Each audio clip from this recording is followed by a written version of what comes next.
چار چیزیں، یہ چار میں سے کوئی ایک دو چیزیں لوگ دیکھ رہے ہوتے ہیں۔ نمبر ایک اس کا مال، پیسے والی ہے کہ نہیں۔ نمبر دو حسب نسب، خاندان کیسا ہے۔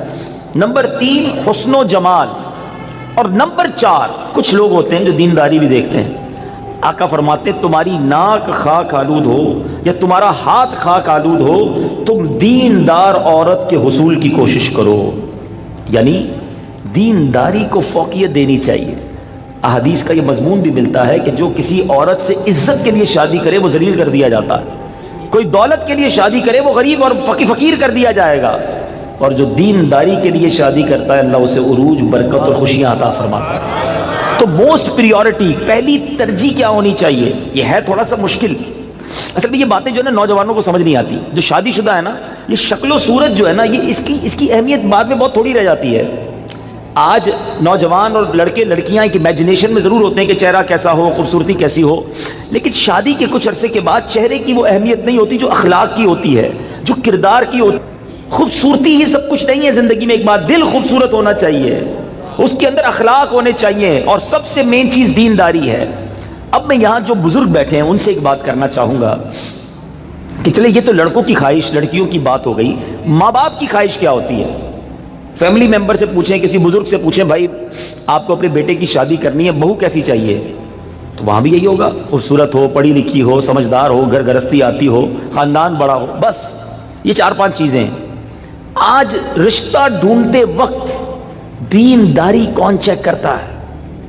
آپ نے کبھی یہ سوچا؟ اب میں ایک بڑی عجیب بات کرنے جا رہا ہوں، علماء نے کتابوں میں یہ بات لکھی ہے کہ علماء فرماتے ہیں کہ اس نوجوان پر اپنی ہونے والی اولاد کا حق ہے جس کی ابھی شادی نہیں ہوئی۔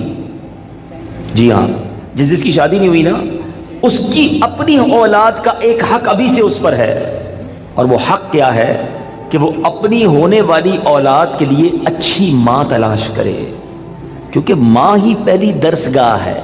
ماں ہی اچھی نہیں ہے، ماں ہی دیندار نہیں ہے، ماں ہی برے کاموں میں ہے، تو اس کی اولاد کی تربیت کیسی ہوگی؟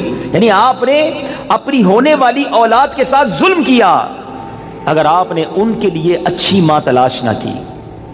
سیدی غوث اعظم رضی اللہ تعالیٰ کی ہم نام کی مالا جپتے ہیں، غوث پاک کے غلام کہلاتے ہیں، سارے تقریباً قادری بیٹھے ہوں گے، پیرانے پیر کے چاہنے والے ہیں نا۔ غوث پاک کی شان کیا تھی؟ مدرسے میں گئے، قاری صاحب نے کہا پڑھو بسم اللہ الرحمن الرحیم، میرے غوث پاک نے بسم اللہ سے شروع کیا اور 18 پارے زبانی سنا دی۔ قاری صاحب نے کہا پہلا دن ہے مدرسے میں، پہلے دن تو بچہ بسم اللہ مشکل سے پڑھتا ہے، تم نے زبانی 18 پارے سنا دی، اور بھی سناؤ۔ کہ اتنی یاد ہے؟ کہ کدھر سے یاد کیے؟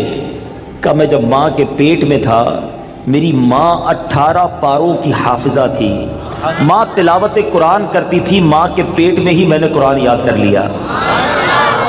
وہ حافظہ تھی تو بچے کو برکت ملی نا۔ اب جو ماں فلمیں دیکھنے والی، گانے سننے والی، بے پردہ گھومنے والی، نمازیں قضا کرنے والی ہوگی، اس کے پیٹ میں جب بچہ ہوگا تو کیا اثر پڑے گا بچے پر؟ خاتون جنت بی بی فاطمہ نبی پاک علیہ الصلوۃ والسلام کی شہزادی نے حسنین کریمین کو کیسے پالا ہے؟ یہ جنت کے پھول ایسے ہی نہیں ہیں۔ بی بی فاطمہ جب جھولا جھلاتی تھی تو قرآن کی آیتیں پڑھا کرتی تھی، بچپن سے قرآن سنا ہے حسنین کریمین کے کانوں نے۔ ہمارے بچے کیا سنیں گے اگر ماں دیندار نہ ہوئی؟ صرف خوبصورتی، صرف پیسہ، صرف جہیز۔ نہ کریں ایسا، وہ بچے بھی نہ کریں ایسا، اور ان کے ماں باپ بھی نہ کریں ایسا۔ سب سے پہلی چیز رشتہ کرنے سے پہلے جو دیکھنی ہے وہ اس کا عقیدہ دیکھو، اس کے ایمان کیسا ہے۔ بہت زبردست خوبصورت بھی ہے، پیسہ بھی ہے، جہیز بھی لائے گی، مگر اللہ رسول کے بارے میں عقیدہ اچھا نہیں ہے، اولیاء کے بارے میں کچھ اور سوچتی ہے، غوث پاک کی 11ویں منانے کو شرک سمجھتی ہے۔ اگر ایسی عورت ہے جو میلاد منانے کو جناب بدعت سمجھتی ہے، اگر ایسی عورت تمہارے گھر میں آ گئی جو صحابہ کرام یا اہل بیت اطہار کے بارے میں برے خیالات رکھتی ہے، بتاؤ نا کس کام کا اس کا پیسہ، کس کام کی اس کی خوبصورتی جو میرے پورے گھر کے عقیدے کو برباد کر کے رکھ دے۔ اس باپ پر تف ہے اور اس نوجوان پر بھی تف ہے کہ جس نے شادی کرتے وقت یہ نہ دیکھا کہ میری ہونے والی جو بیوی ہے اس کا عقیدہ کیا ہے، اور پھر نماز پڑھتی ہے کہ نہیں، پردہ کرتی ہے کہ نہیں۔ ارے اگر بے نمازی اور بے پردہ عورت تمہارے گھر میں آتی ہے تو وہ کیا بچے کی تربیت کرے گی، اور تمہارے آئندہ آنے والی نسلوں کا کیا ہوگا؟ اور اسی طرح جو میری بہنیں مجھے سن رہی ہیں، اور وہ مائیں جو مجھے سن رہی ہیں، وہ والد جو مجھے سن رہے ہیں، کہ جو اپنی بچیوں کے لیے رشتہ تلاش کر رہے ہیں کیا دیکھتے ہیں؟ بچہ دکھتا کیسا ہے؟ ارے بھائی دکھنے میں کمزور ہوگا پھر بھی چلے گا، پیسے کس نے کماتا ہے یہ بتاؤ، ہیں؟ خاندان کیسا ہے؟ اچھا پھر ہم 2-3 برائیاں چیک کرتے ہیں، یہ بھی بڑا عجیب معاملہ ہے۔ کیا چیک کرتے ہیں؟ شراب تو نہیں پیتا، جوا تو نہیں کھیلتا، نشہ تو نہیں کرتا، بس یہ 2-3 برائیاں ہی چیک کرنی ہے۔ یقیناً شراب پینا حرام ہے، جوا کھیلنا حرام ہے، نشہ کرنا اچھا نہیں ہے، لیکن نماز نہ پڑھنا کوئی گناہ نہیں ہے، سب سے بڑا گناہ ہے۔ اچھا پھر یہ تینوں چیزیں پتہ کیوں چیک کرتے ہیں ہم؟ اپنے دل سے پوچھو، گناہ ہے اس لیے یا لوگوں کو برا لگتا ہے اس لیے؟ خاندان کا نام خراب ہو جائے گا نا، کسی نشئی کو داماد بنا لیا، کسی شرابی کو داماد بنا لیا، اپنی بیٹی کسی جواری کے ہاتھ میں دے دی، لوگ کیا کہیں گے؟ اس لیے اللہ ناراض ہوگا اس کی فکر نہیں۔ اگر اس کی فکر ہوتی تو پہلے یہ چیک کرتے اس کا عقیدہ کیا ہے۔ ایسا بھی ہوا ہے، ہم نے دیکھا ہے کہ اپنے باپ نے اپنی بیٹی کو پردہ کرایا ساری زندگی، اولیاء کرام صحابہ کی محبت گھر میں تھی، اور ایسی جگہ بیٹی بیاہ دی کہ شادی ہونے کے بعد سسرال والوں نے کہا کہ پردہ ختم کرو، ہمیں پردہ اچھا نہیں لگتا، اور خبردار آئندہ اولیاء کرام کا نام لیا۔ اب باپ سر پکڑ کے روتا ہے، پتہ نہیں اپنی بیٹی کدھر دے دی۔ اب خیال آیا تمہیں، پہلے نہیں سوچنا تھا؟ رشتے میں سب سے پہلے عقیدہ ہے۔ مگر جو کسی کا آقا ہو اس کی تربیت ایسی کی جا رہی ہے تو مجھے بتائیے آج کا ملازم ہمارا غلام تو نہیں ہے نا؟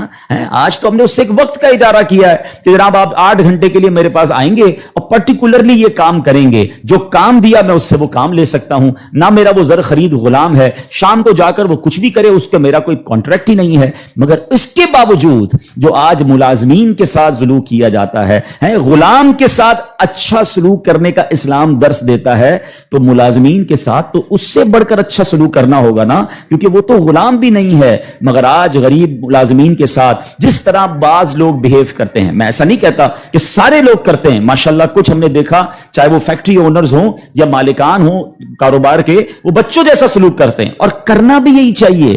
وہ غریب ہے تو اس کا مطلب یہ نہیں کہ اس کے پاس دل نہیں ہے، اور اسلام ہمیں حقوق بیان کرتا ہے اور ہمارے صحابہ نے اس کو کس طرح امپلیمنٹ کیا۔ اب یہاں ایک بات ذہن میں رکھنی ہے، نبی پاک کی حدیث یاد رکھیے گا، میرے آقا علیہ الصلوۃ والسلام فرماتے ہیں من آذا مسلمن فقط آذانی ومن آذانی فقط آذ اللہ، جس نے کسی مسلمان کو تکلیف دی۔ اب اس میں کہیں بھی ایسا نہیں ہے کہ اپنے برابر کے مسلمان کو تکلیف نہیں دینی ہے، میں چیمبر آف کامرس کا ممبر ہوں تو کسی چیمبر آف کامرس کے ممبر کو تکلیف نہیں دینی، میں فیکٹری مالک ہوں تو کسی فیکٹری مالک کو تکلیف نہیں دینی، میں ایک ایلیٹ کلاس یا اچھی کلاس کا رہنے والا ہوں تو اپنی طرح کے لوگوں کو تکلیف نہیں دینی۔ یہ مطلقاً حدیث ہے، من آذا مسلمن، ٹھیلے والے کو بھی تکلیف نہیں دینی جو مسلمان ہے، جو جناب میرا ملازم ہے اسے بھی تکلیف نہیں دینی، جو میری فیکٹری کا دروازہ کھولتا ہے مجھے اسے بھی تکلیف نہیں دینی۔ بلکہ میں آپ کو سچ بات بتاؤں، یہ وہ لوگ ہوتے ہیں کہ جن کے ساتھ اچھا سلوک کر کے ہم اپنے رب کو بہت راضی کر سکتے ہیں۔ اب ایک اور واقعہ سنیے، اور سبحان اللہ یہ واقعہ بھی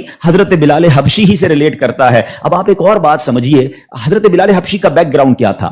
حبشہ جو ہے وہ ایتھوپیا کو کہتے ہیں، آج کل وہ ملک ایتھوپیا ہے، ٹھیک ہے نا؟ اٹ مینز وہ افریقن تھے، عرب کے اندر ایک افریقن غلام کے طور پر وہ آئے تھے، اور آپ نے بہت ڈیفیکلٹ لائف اسلام کے لیے گزاری۔ جو آپ کا آقا تھا نا امیہ، میں نے وہی کہا کہ باٹ کر لیتے تھے، خرید لیتے تھے، وہ بہت سخت اسلام دشمن تھا۔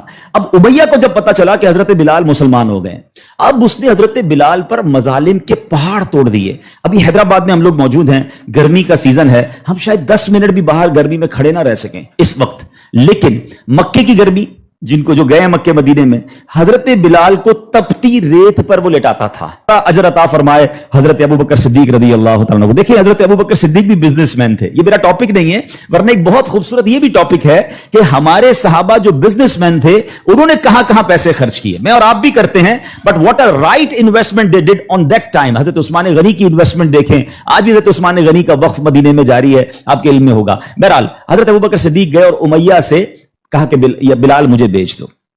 اب امیہ جو تھا نا وہ بڑا شیطان تو تھا ہی، اسلام دشمن تھا، حضرت بلال سے اس کا بغض کی وجہ بھی یہی تھی۔ تو اس نے مثال کے طور پہ، اس وقت مارکیٹ ریٹ تھا 500 درہم، میں مثال کے طور پر اس نے کہا میں 1000 درہم لوں گا۔ آپ نے کہا ٹھیک ہے۔ حضرت ابوبکر کہتے ہیں کہ نہیں اب 2000 لوں گا۔ سودا ڈن ہونے کے بعد کہتا ہے اب 2000 لوں گا۔ آپ نے کہا اوکے، کہا 3000 لوں گا۔ آپ نے کہا اوکے۔ وہ قیمت بڑھاتا گیا، حضرت ابوبکر صدیق اوکے کرتے گئے۔ اب ایک پرٹیکولر بڑی بگ اماؤنٹ پر حضرت بلال کی ڈیل ہو گئی۔ امیہ کہتا ہے اے ابوبکر، میں نے تو تمہاری بزنس کے بڑے چرچے سنے تھے، مجھے تو یہ پتا تھا کہ تم جو ہے بڑے جانچ کر بڑی طریقے سے سودا خریدتے ہو، اتنا مہنگا یہ حبشی غلام خرید لیا۔ حضرت ابو بکر کے تاریخی الفاظ سنے، وہ کہتے ہیں امیہ تمہیں کیا معلوم بلال کی قیمت کیا ہے، تم اس سے زیادہ مانگتے میں اس سے زیادہ تمہیں دیتا۔ اللہ اکبر۔ رقم دی حضرت بلال کو لے کر نبی پاک کے پاس۔ اب ذرا سنیے گا، جب نبی پاک نے حضرت بلال کو دیکھا نا، کہ حضرت ابو بکر کہتے ہیں یا رسول اللہ بلال حاضر ہے، بلال کو آزاد کروا کے لایا ہوں۔ نبی پاک فرماتے ہیں اے ابو بکر، بلال کو خریدنے میں جتنے پیسے خرچ کیے تھوڑے پیسے میرے بھی اس میں شامل کر لو۔ اتنا پیار۔ اور حضرت بلال کے اس بیوٹیفل ڈیل میں حضرت ابو بکر نے کہا حضور میرا سب کچھ آپ ہی کا تو ہے، اگر میں نے کچھ خرچ کیا تو حضور یہ سب آپ کا ہے۔ اب حضرت بلال کا یہ بیک گراؤنڈ تھا، یاد رکھیے گا۔ اب مکے میں بڑے بڑے سردار بھی مسلمان ہوئے۔ آپ سب کو یاد ہونا چاہیے اسلامی تاریخ کا ایک ٹرننگ پوائنٹ تھا، اور وہ ٹرننگ پوائنٹ تھا فتح مکہ، ٹھیک ہے نا۔ فتح مکہ سے پہلے 10,000 لوگ مسلمان ہوئے۔ میں تھوڑا سا 1-2 منٹ میں تھوڑا سمرائز کر دوں تاکہ آپ میرے ساتھ اور انوالو بھی ہو جائیں، اور یہ تاریخ پتہ ہونی چاہیے۔ فتح مکہ ہوتی ہے 10 ہجری میں، 10 ہجری کا مطلب 8 ہجری میں، معاف کیجیے گا، فتح مکہ ہوتی ہے 8 ہجری میں۔ 8 ہجری کا مطلب ہے کہ نبی پاک علیہ الصلوۃ والسلام نے جو 40 سال کی عمر میں اسٹرگل آف اسلام شروع کی، اس کے 13 سال مکے میں گزارے، 8 سال مدینے میں گزارے۔ 13 اور 8 کتنے ہو گئے؟ 21 سال۔ 21 ایئرز میں 10,000 مسلمان ہوئے تھے، سمجھ رہے ہیں بات کو؟ اور اب کانکر ہوتا ہے مکہ۔ جب مکہ فتح ہوا اور تمام مظالم کرنے والے لوگ موجود تھے، سرداران مکہ موجود تھے، اور ان کو پتا تھا آج ہمارے تکہ بوٹی کر دیے جائیں گے، آج ہمارے سر قلم کر دیے جائیں گے، کیونکہ ہم نے تو اتنا ستایا ان کو، مکہ چھوڑ کے مدینے جانا پڑا۔ مگر اینڈ آف دا ڈے جو نبی پاک کا شاندار فیصلہ تھا کہ آپ نے سب کو معافی کا اعلان فرما دیا، یہاں تک کہ صحابہ کرام کی جن پراپرٹیز پر مکے کے کفار نے قبضہ کر لیا تھا، میرے آقا نے کہا وہ پراپرٹیاں بھی تمہیں ہم واپس نہیں لیں گے، وہ بھی تمہاری ہو گئی۔ اس معافی کا فائدہ کیا ہوا یہ سمجھنا بہت ضروری ہے کہ 10,000 مسلمان ہیں 21 سالہ کوشش میں، اور سن 10 ہجری میں آفٹر 2 ایئرز جب میرے آقا فتح مکہ کے بعد حج فرماتے ہیں، جس کو ہم حجۃ الوداع کہتے ہیں، اور خطبہ حج کے موقع پر میدان عرفات میں 1,24,000 صحابہ اکرام ہوتے ہیں۔ معافی کا فائدہ دیکھ رہے ہیں؟ ہم کہتے ہیں بدلہ لوں گا، دشمنی چلے گی، نسل در نسل چلے گی، مٹا کے رکھ دوں گا، چھوڑوں گا نہیں۔ لڑائی کر کے دیکھ لو یا معاف کر کے دیکھ لو، ایک معافی نے اسلام کو کہاں پہنچایا؟ 10,000 21 سالوں میں، اور معافی کے بعد ودن 2 ایئرز 1,24,000 صحابہ کہاں موجود ہیں؟ عرفات کے میدان میں موجود ہیں۔ اینڈ فرام دیٹ ڈے، ایک اور بات، ہسٹری پڑھیے اسلام کی، فتح مکہ کے بعد اسلام نے جو ٹیک آف کیا ہے، آج تک اسلام پیچھے نہیں گیا۔ 200 کروڑ مسلمان ہیں آج دنیا میں۔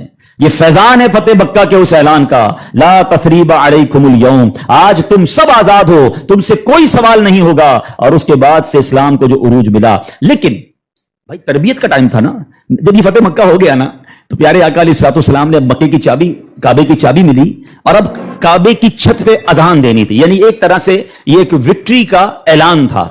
تو نبی پاک نے کس کو کہا؟ حضرت بلال کو کہا کہ بلال جاؤ اور کعبے کی چھت پہ اذان دو۔ اب جو سرداران مکہ تھے نا، وہ کہتے ہیں یار ہم اتنے بڑے بڑے سردار، اتنی بڑی فیملی سے تعلق رکھنے والے ہیں، اتنا پیسہ ہمارے پاس، اتنے بڑے قبیلے کے سربراہ، اور آج اتنے عظیم موقع پر جو فتح مکہ کے بعد اذان دینے کا موقع، وہ بھی کعبے کی چھت پر، وہ کس کو دیا جا رہا ہے؟ ایک حبشی غلام کو۔ اللہ اکبر، یہ خبر نبی پاک تک پہنچ گئی کہ کچھ لوگ بے چین ہیں، کچھ لوگوں کو یہ برا لگ رہا ہے کہ بلال کو یہ موقع کیوں ملا، ہم بڑے خاندان والے، ہم پیسے والے۔ پیارے آقا علیہ الصلوۃ والسلام نے ان کو بلایا، پہلے تو نبی پاک نے سوال کیا کہ کیا آپ لوگ ایسی باتیں کر رہے تھے؟ کہ جی حضور کر رہے تھے۔ اب نبی پاک نے کیا فرمایا؟ نبی پاک کی گفتگو سے پہلے قرآن کی آیت نازل ہوتی ہے، اور رہتی دنیا کے لیے ایک اصول بیان ہو گیا۔ اب یہ اصول مجھے اور آپ کو یاد رکھنا ہے۔ اللہ کریم قرآن میں ارشاد فرماتا ہے انا اکرمکم عند اللہ اتقاکم، فرمایا بے شک اللہ کے یہاں تم میں زیادہ عزت والا وہ ہے جو تم میں زیادہ پرہیزگار ہے۔ یہ وہ فارمولہ ہے جو مجھے یاد رکھنا ہے۔ پیسے والا زیادہ عزت والا نہیں ہے، جناب میں فلاں چیمبر کا صدر تو وزیر نائب صدر تو فلاں علاقے کا ہیڈ تو جناب قومی اسمبلی کا ممبر تو منسٹر یا جناب مل اونر، نہیں، فلاں خاندان میرے سر نیم میں یہ نیم لگتا ہے جس کی وجہ سے میرا بہت بڑا خاندان ہے۔ قرآن نے فیصلہ کر دیا ہے ان اکرمکم عند اللہ اتقاکم، اللہ کے نزدیک عزت والا وہ ہے جو زیادہ پرہیزگار ہے۔ وہ میرا ملازم بھی ہو سکتا ہے، ہے، وہ میرا خان سامہ بھی ہو سکتا ہے، وہ میرا غریب رشتہ دار بھی ہو سکتا ہے، وہ باہر ٹھیلا لگانے والا بھی ہو سکتا ہے، اگر وہ اللہ کی بارگاہ میں پرہیزگار ہے وہ سب سے زیادہ، ہم سب سے زیادہ عزت والا ہے، اور یہی اسلام کا حسن ہے۔ اچھا مزے کی بات یہ ہے، ایک طرف تو یہ حسن ہم پریکٹیکلی بھی پریکٹس کرتے ہیں، مثال کے طور پہ بعض اوقات آفس میں نماز کا ٹائم ہو گیا اور ہمارے کسی ملازم میں کوئی باشرہ ہے یا حافظ صاحب ہے یا اچھا تلاوت کرنے والا ہے، ہم اس کو کہتے ہیں حضرت آپ نماز پڑھا دیں، بالکل اچھی بات، یہ تو اعلان ہے نا کہ بھائی آپ سیٹ ہیں، آپ پیچھے ہیں، اور امامت کون کر رہا ہے؟ ایک نارمل سا انسان ہے، لیکن وہ عبادت گزار ہے، اس کو قرآن آتا ہے، مگر صرف نماز کی حد تک۔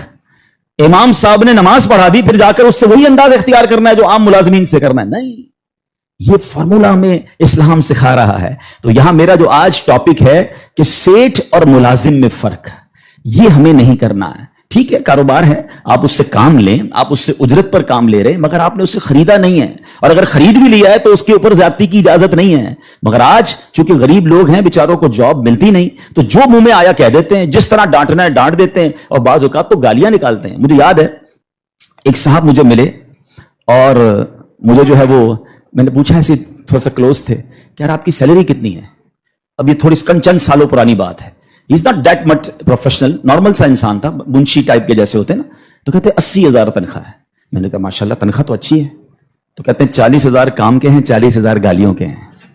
تو میں حیران ہو گیا، کہتے صبح سے شام گالیاں سنتا ہوں، بھی بھائی کیا کروں، غریب آدمی ہوں، پیسے اچھے ملتے ہیں اس لیے چھوڑ نہیں سکتا۔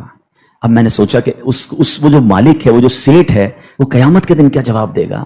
کیا پیسے دے کر گالی دینے کی تمہیں اجازت مل گئی ہے؟ کیا ذلیل کرنے کی اجازت مل گئی؟ ایسا نہ کریں پلیز۔ ہمارا اسلام ہمیں بہت خوبصورت مساوات کا درس دیتا ہے، اور غریب لوگ تو زیادہ ڈیزرو کرتے ہیں انہیں پیار کرنے کا۔ نبی پاک علیہ الصلوۃ والسلام کو، اب میرے آقا کا انداز دیکھیے گا، صحابہ بھی تو غریب تھے نا، اب صحابہ میں ایک بہت بڑی تعداد تھی جو اصحاب صفہ کے تھے۔ اصحاب صفہ آپ گئے ہوں گے مدینہ شریف، اللہ بار بار ہم سب کو حاضری عطا فرمائے، وہاں ایک بینچ، ایک چبوترا بنا ہوا ہے۔ یہ جو اصحاب صفہ تھے نا، یاد رکھیے گا، یہ اپروکسیمیٹلی 70 کے قریب ہوتے تھے، ان کی تعداد پلس مائنس ہوتی تھی، ان میں بہت بڑا نام حضرت ابو ہریرہ رضی اللہ تعالیٰ عنہ کا بھی ہے۔ یہ صحابہ اتنے غریب تھے کہ ان کے پاس گھر نہیں ہوتا تھا، ان کے پاس پہننے کے لیے پورے کپڑے بھی نہیں ہوتے تھے، ایک لباس، ایک چادر پہن کے بعض اوقات بیٹھے ہوتے، مگر شوق کیا تھا کہ علم دین سیکھنا ہے، نبی پاک علیہ الصلوۃ والسلام سے تربیت لینی ہے، تو کھانا بھی پیارے آقا انہیں بھجوا دیتے، اور نبی پاک ان کے ساتھ رہتے تھے۔ اب ذرا یاد رکھیے گا، صحابہ کرام کچھ تھے جو مزدوری کا کام کرتے تھے، ہمارے ساتھ بھی کبھی کبھی ہوتا ہے کہ یار کوئی محنت مزدوری والا آئے تو اس کے کپڑوں سے اسمیل آتی ہے، کپڑے پرانے ہوتے ہیں، بدبو آ رہی ہوتی ہے، ہم اس سے دور ہو جاتے ہیں۔ اب کیا ہوا کہ نبی پاک علیہ الصلوۃ والسلام کے پاس کچھ ایسے لوگ آ کر بیٹھنا شروع ہوئے جب پیارے آقا اللہ کا ذکر کر رہے ہوتے تھے کہ بال بکھرے ہوتے تھے، پہننے کے لیے کپڑا ہوتا تھا، اور ان کی اسمیل بھی آتی تھی، کپڑوں سے مہک بھی آتی تھی۔ تو نبی پاک علیہ الصلوۃ والسلام نے فرمایا الحمدللہ الذی جعل فی امتی من امری ان اصبر نفسی معہم، سب تعریف اللہ پاک کے لیے ہیں جس نے میری امت میں ایسے لوگ پیدا فرمائے جن کے ساتھ اپنی جان مانوس رکھنے کا مجھے حکم دیا گیا ہے، اور یہ حکم اللہ نے قرآن مجید فرقان حمید میں دیا، وَاصْبِرْ نَفْسَكَ مَعَ الَّذِينَ يَدْعُونَ رَبَّهُمْ بِالْغَدَاةِ وَالْعَشِيِّ يُرِيدُونَ وَجْهَهُ، اور اپنی جان کو ان لوگوں کے ساتھ مانوس رکھ جو صبح و شام اپنے رب کو پکارتے ہیں، اس کی رضا چاہتے ہیں، غریب ہیں مگر نیک ہیں، اللہ کی رضا چاہتے ہیں، ذکر الہی کرتے ہیں۔ آقا فرماتے نبی پاک ان مزدوروں کے ساتھ بیٹھ جایا کرتے تھے، اور آج بعض اوقات ہم اپنے ساتھ ایسے لوگوں کو بٹھانا پسند نہیں کرتے، بہت معذرت کے ساتھ، یہ تکبر کی نشانی ہے۔ تکبر کہتے ہی تو اسی کو ہے نا کہ اپنے سے کسی کو ذلیل سمجھنا، اور try to understand the severity of proud. یہ جو تکبر ہے نا، یہ اتنا خطرناک گناہ ہے کہ سب سے پہلے تو یہ سمجھیے کہ کائنات میں سب سے پہلا گناہ کیا ہوا تھا؟